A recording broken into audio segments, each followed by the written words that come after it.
खबरदार की शुरुआत एक ऐसी खबर से करते हैं जिसने पूरी दिल्ली को दहशत में धकेल रखा है। डेंगू की गिरफ्त में तड़पती दिल्ली को फिलहाल निजात मिलती नजर नहीं आ रही है। मौत का आंकड़ा 15 तक पहुंच गया है, जबकि 24 घंटे के भीतर डेंगू के 281 नए मामले सामने आने से खौफ और बढ़ गया है।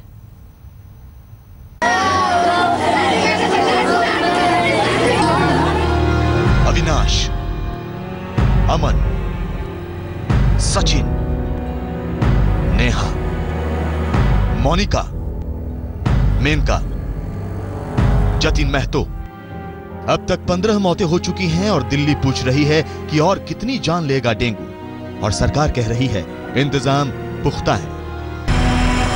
लेकिन इनके दावों की पोल अस्पतालों में डेंगू से बढ़ती मौत खोल रही है। आज पश्चिमी दिल्ली के द्वारका इलाके में एक नौजवान ने डेंगू की चपेट में आकर दम तोड़ा और परिवार ने मौत का मुजरिम अस्पताल को माना। तो हॉस्पिटल लेके गए, उसमें हॉस्पिटल में 50,000 रुपए ले लिए उसने, लेकिन ठीक कुछ नहीं किया। ना ग्लूकोज चढ़ाया, ना पानी दिया मेरे भाई को पीने के लिए, ना खाने के लिए कुछ दिया। सरकारें अपनी खाल बचाने में लगी हैं, लेकिन अदालत खामोश नहीं है। दिल्ली के हाई कोर्ट ने केंद्र से पूछा, केजरीवाल से पूछा, एमसीडी से पूछा और एनडीएमसी से भी पूछा, अब तक कुछ किया क्यों नहीं? उनसे ये कहा गया है कि आप जो है स्टेटस रिपोर्ट फाइल करें, आप क्या क्या कदम आपने उठाए हैं डेंगू की प्रसार को रोकने के लिए। उधर दिल्ली सरकार डैमेज कंट्रोल की मुद्रा में है। केजरीवाल के मंत्री विधायक अस्पतालों का मुआयना कर रहे हैं, लेकिन जो हो रहा है वो बस कैमरे के आगे दिख रहा है। तो इलाज अच्छा हो रहा है? ट्रीटमेंट सही चल रहा है। पहले से ठीक है, आप क्या करते हैं? बेहतर। चलो जल्दी समझ के जाओगे, दौड़ लगाने लग जाओगे। तो क्या सच यही है जो इन तस्वीरों में दिख रहा है? आज तक ने कई अस्पतालों का मुआयना किया। कमरे में ठूसे गए मरीज, इलाज के नाम पर डॉक्टरों की बदसलूकी, गंदगी और अफरा तफरी की कई मिसाल हमारे सामने आई। तो इसकी प्लेट कौन घट रही है, तो आप कह रहे हो ठीक है, और इसको उल्टी हुई, खून आने लगा। मैंने कहा आप रेफर कर दो, आपको इसमें दिक्कत क्या हो रही है? तो रेफर करने को राजी नहीं डॉक्टर। वहाँ जो कंपाउंडर था इमरजेंसी में, वो मेरे से लड़ने लगा। पोल खुलने से दिल्ली के सुस्त सरकारी अस्पतालों में खलबली है। दिल्ली के दूसरे सबसे बड़े और विश्वसनीय समझे जाने वाले सफदरजंग अस्पताल में टीवी कैमरों पर कर्फ्यू लगा दिया गया है।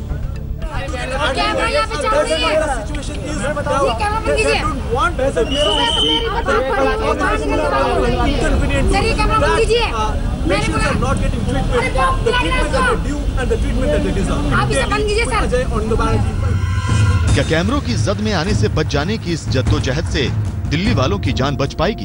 डेंगू ने यह दिखा दिया है कि देश की राजधानी में होने का यह मतलब नहीं कि आप सुरक्षित हैं। दिल्ली में पूनम शर्मा के साथ रजत सिंह, आज तक। दरअसल एक और बात बहुत जरूरी होती है, वो ये कि जब मौसम का बदलाव होता है तो तरह तरह के बुखार होते हैं। दिक्कत ये भी होती है कि एक पैनिक सा लोगों के बीच आ जाता है, जबकि सही तरीके से उन लक्षणों को समझने की जरूरत भी है, साफ सफाई की भी जरूरत है, और ये जितनी बड़ी जिम्मेदारी सरकार की है उतनी आम लोगों की भी है। दिल्ली की एक बड़ी आबादी बहरहाल उन इलाकों में रहती है जहां सफाई का बंदोबस्त नहीं है, जहां स्वास्थ्य संबंधी सुविधाओं की कमी है, लेकिन डेंगू से बचाव में लापरवाही उन इलाकों में भी दिख रही है जहां देश के प्रधानमंत्री रहते हैं, राष्ट्रपति रहते हैं, मंत्री रहते हैं। लुटियन जोन की हालत देखकर आपको भी हैरत होगी। देश के स्वास्थ्य मंत्री कह रहे हैं कि दिल्ली को फिक्र करने की जरूरत नहीं, लेकिन उनके इस भरोसे की बुनियाद कितनी कमजोर और खोखली है, इसका सबूत आपको सरकार की नाक के नीचे मिल जाएंगे। जरा देखिए राजपथ के इर्द गिर्द सफाई और इंतजाम की वो बदहाली, जिससे आप समझ जाएंगे कि आखिर डेंगू बेलगाम क्यों हुआ। चिराग तले अंधेरा इसी को कहते हैं। दिल्ली में डेंगू महामारी का रूप ले चुका है। अब तक 14 लोगों की मौत हो चुकी है। आप देख सकते हैं कि एनडीएमसी के इस इलाके में, इंडिया गेट के इस इलाके में किस तरह से गड्ढों में पानी भरा हुआ है, जहां पर मच्छर पनपते हुए, मच्छर के लार्वा पनपते हुए देखे जा सकते हैं। इसी राजपथ पर आज 1965 की जंग के शहीदों को श्रद्धांजलि देने प्रधानमंत्री मोदी आए थे।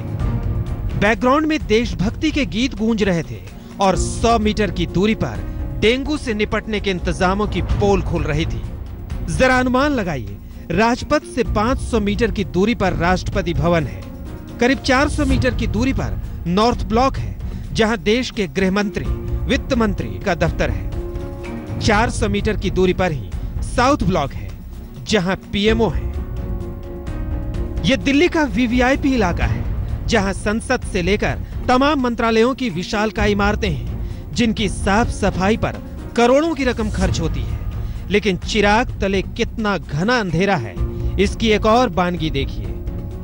डेंगू के कहर को देखते हुए लगातार एनडीएमसी सरकारी बिल्डिंगों का इंस्पेक्शन कर रही है। इस तरह के फव्वारे देखने में तो बेहद सुंदर लगते हैं, लेकिन सरकारी इमारतों में इन फव्वारों की देखरेख नहीं होती। हम नॉर्थ ब्लॉक में हैं और ये फव्वारा यहाँ कभी साफ नहीं होता है। अंदर हमें जाना मना है, लेकिन तमाम एसी हैं जिनसे पानी टपक रहा है।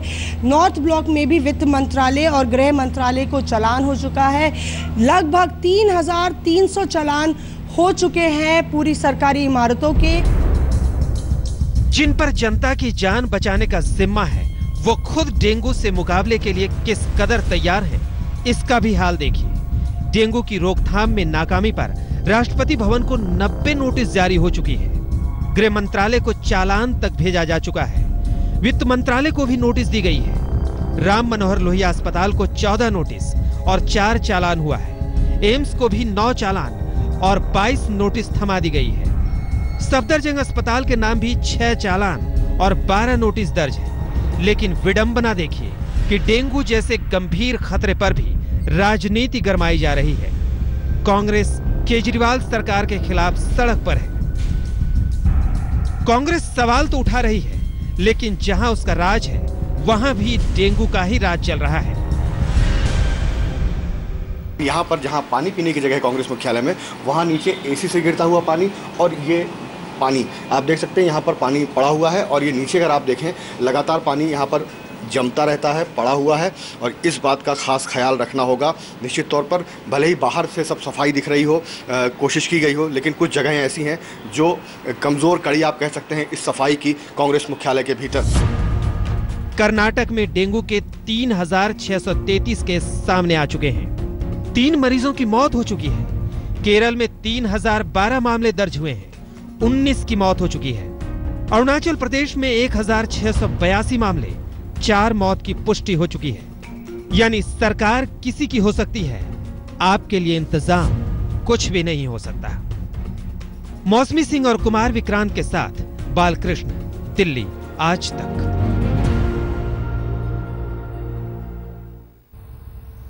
हालांकि जो बताया जाता है उसके मुताबिक जो डेंगू के मच्छर हैं वो साफ पानी में पनपते हैं और ठहरे हुए पानी में पनपते हैं, लेकिन किसी भी तरह की गंदगी में जो मच्छर पनपते हैं ऐसा नहीं है कि वो खतरनाक नहीं है। बहरहाल दिल्ली में 15 लोगों की अकाल मौत हो गई। सवाल उठता है कि आखिर इसका गुनहगार है कौन। हमने दिल्ली में डेंगू के बढ़ते मामलों की तह में जाने की कोशिश की और कहां किससे चूक हुई इसकी तफ्तीश की। दिल्ली का पहला गुनहगार एमसीडी है, जिस पर डेंगू के वायरस को फैलने से रोकने की जिम्मेदारी है, लेकिन एमसीडी ने न तो वक्त पर सफाई अभियान चलाया, न ही फॉगिंग करवाई। एमसीडी के अस्पतालों में इलाज की बदइंतजामी के भी मामले सामने आए हैं। सवाल एमसीडी की तरफ से दर्ज मौत के आंकड़ों पर भी उठ रहे हैं। गुनहगार नंबर 2 के तौर पर एनडीएमसी सामने आ रही है, जिसने लुटियन जोन जैसे वीवीआईपी इलाके में भी सफाई का सही बंदोबस्त नहीं किया। आपको यह भी बता दें कि लुटियन जोन में ही तमाम मंत्रालयों के दफ्तर हैं, संसद भवन, राष्ट्रपति भवन है। तीसरे गुनहगार दिल्ली सरकार है, जिसने बचाव की पहले से तैयारी नहीं की। 10 साल से डेंगू की चपेट में दिल्ली आती रही है, लेकिन दिल्ली सरकार ने सिविक बॉडीज के साथ मिलकर सफाई और बचाव का अभियान नहीं चलाया। दिल्ली सरकार को खास तौर पर डेंगू सेल बनाना चाहिए था, लेकिन वो भी नहीं बनाया गया। चौथे गुनहगार के तौर पर केंद्र सरकार को देखा जा सकता है, जिसने दिल्ली को राज्य सरकार के भरोसे छोड़ा, न पर्याप्त फंड दिए, न ही केंद्र के मातहत आने वाले अस्पतालों पर ही चौकस नजर रखी। हालांकि अगर फंड में कटौती की बात देखें तो इसकी शुरुआत सालों से दिल्ली में दिखी है, लेकिन हां, दिल्ली में कुछ कोशिशें जरूर की जाती थी कि फॉगिंग के जरिए, छिड़काव के जरिए मच्छरों को पनपने न दिया जाए। स्वामी रामदेव दरअसल जब भी कोई इस तरह की भयंकर बीमारी आती है तो वो चंद ऐसे उपाय देने की कोशिश करते हैं जिसके जरिए जो आम जनता है वो रोकथाम कर पाए। स्वामी जी इस वक्त हमारे साथ जुड़ रहे हैं। स्वामी जी, क्या वाकई गिलोय, एलोवेरा, अनार का रस, इन सब की बातें आप कर रहे हैं, डेंगू होने पर प्लेटलेट्स बढ़ाने में कारगर हो सकते हैं? ऐसी भयावह बीमारी नहीं है, कोई ये जानलेवा बीमारी नहीं है। आप मात्र जो है ये गिलोय जो पूरी दिल्ली भर में इसको पी करके बुखार को, जो डेंगू से रिलेटेड बुखार है, ऐसे तो ये सामान्य बुखार से लेकर के मलेरिया से लेकर के स्वाइन फ्लू के बुखार से लेकर के हमने इसके ऊपर डोपिंग टेस्ट भी किया है, इसके ऊपर कई तरह के साइंटिफिक रिसर्च भी किए। किसी भी तरह के बैक्टीरियल वायरल इन्फेक्शन से लेकर के किसी भी बैक्टीरिया आदि के और किसी भी वायरस के अटैक को ये रोकता है 100%। इसके ऊपर हमने रिसर्च भी किया है। गिलोय प्लेटलेट को बढ़ाता है और बुखार को एकदम से कम कर देता है। फिर ये जो एलोवेरा है ये प्लेटलेट को भी बढ़ाता है और लीवर फंक्शन को भी अच्छा करता है। अनार और ये जो है पपीते के पत्ते, ये तो सब जगह उपलब्ध हो जाते हैं और इनसे हम डेंगू से लड़ ही नहीं सकते, डेंगू से पूरी तरह से मुक्ति पा सकते। जो डॉक्टर हैं, जो एलोपैथिक के भी डॉक्टर हैं, वो भी कहते हैं कि कीवी फल खाया जाए, नारियल का पानी पिया जाए, जो पेशेंट होते हैं उनके लिए। लेकिन एलोपैथी में कोई ऐसी दवाई नहीं है जो रोक सके, होने के बाद उपचार होता है। तो क्या आयुर्वेद इसमें मदद करता है, आपका ये मानना है? देखिए, सब मामलों में तो नहीं है, मैंने कहा टेस्टिंग में हमसे एडवांस है, लेकिन इस डेंगू के संदर्भ में भी, लेकिन उपचार में डेंगू में एलोपैथी पीछे है, आयुर्वेद आगे है। हाँ, वो हार्ट सर्जरी में आगे हो सकते हैं, वो लीवर की सर्जरी में आगे हो सकते हैं, वो और दूसरे प्रकार के जो है शल्य चिकित्सा में ऑपरेशंस में हमसे कई मामलों में आगे हो सकते हैं। लेकिन डेंगू में एलोपैथी से आयुर्वेद आगे। और मैं तो कहता हूं इसको राजनीतिक मुद्दों से या तमाम तरह के एलोपैथी आयुर्वेद किसी भी पैथी की बात नहीं, हमें तो उन रोगियों से सिंपैथी होनी चाहिए जो बच्चे हैं, महिलाएं जो बेमौत मर रहे हैं डेंगू के कारण से, उनको हम कैसे बचाएं। बहुत शुक्रिया स्वामी रामदेव हमसे बातचीत करने के लिए। तो स्वामी रामदेव बता रहे हैं वो उपाय जो कारगर हो सकते हैं डेंगू की रोकथाम के लिए।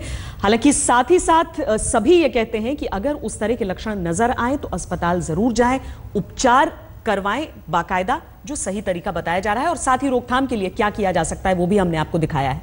बात राजस्थान की करते हैं। राजस्थान के एंटी करप्शन ब्यूरो ने एक ऐसे खदान घोटाले का खुलासा किया है जिसमें खनन विभाग के प्रमुख सचिव से लेकर अतिरिक्त निदेशक के अलावा खनन माफिया और दलाल शामिल हैं।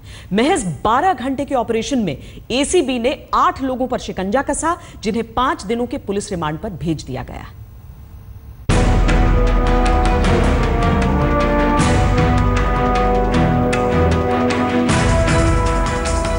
करोड़ों के नोट कहां से मिले और इनकी कहानी क्या है, ये धीरे धीरे साफ हो जाएगी। पहले बस इतना जान लीजिए कि 2,55,00,000 रुपए की मोटी रकम उदयपुर के चार्टर्ड अकाउंटेंट श्याम सिंघवी के दफ्तर से बरामद हुई है। श्याम सिंघवी उस बड़ी घूसखोरी और बंद पड़े खानों को अवैध तरीके से खुलवाने की कहानी के अहम किरदार हैं, जिसमें 20 करोड़ रुपए की मांग रखी गई।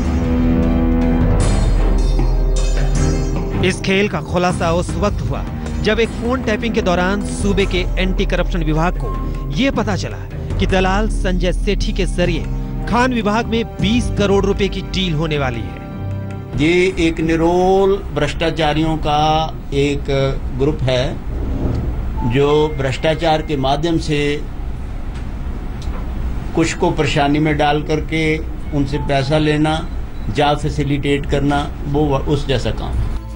एंटी करप्शन की टीम मंगलवार की रात उदयपुर पहुंची। जिस शेर खान के खानों के लिए सौदा होने वाला था, उसके करीबियों पर जाल बिछाया गया। दोपहर 12 बजे दलाल संजय सेठी खान मालिक शेर खान के सीए श्याम सिंघवी के दफ्तर पहुंचा। मौका देखते ही एसीबी ने धावा बोल दिया। छापे में 2,55,00,000 की रकम हाथ लगी और दोनों की गिरफ्तारी भी हो गई। इसके बाद एसीबी दलाल संजय सेठी के घर पहुंचा। सेठी के घर से 1,25,00,000 रुपए मिले।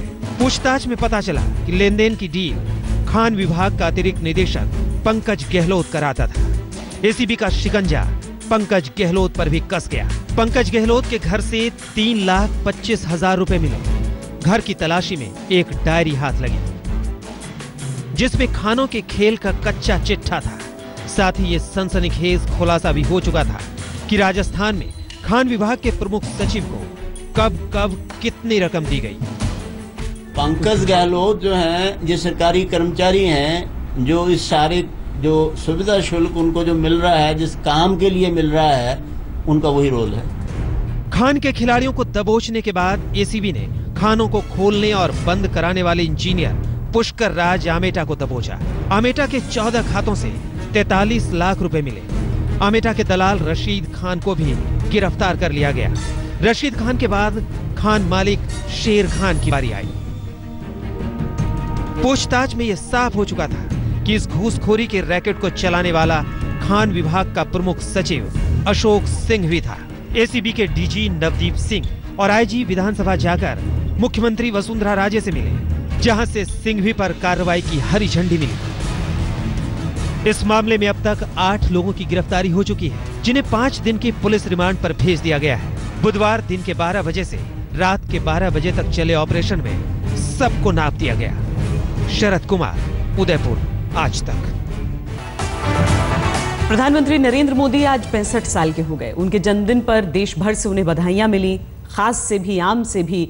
हालांकि खुद उन्होंने अपने जन्मदिन का जश्न नहीं मनाया। हाँ, सुबह सुबह वो इंडिया गेट जरूर पहुंचे। 1965 के शहीदों के सम्मान में उन्होंने शौर्यांजलि दी। दिलचस्प ये भी है कि 7 RCR से इंडिया गेट पहुंचने में उनके रूट पर सुरक्षा का काफिला नहीं था। वो एक सामान्य आदमी की तरह श्रद्धांजलि देने पहुंचे।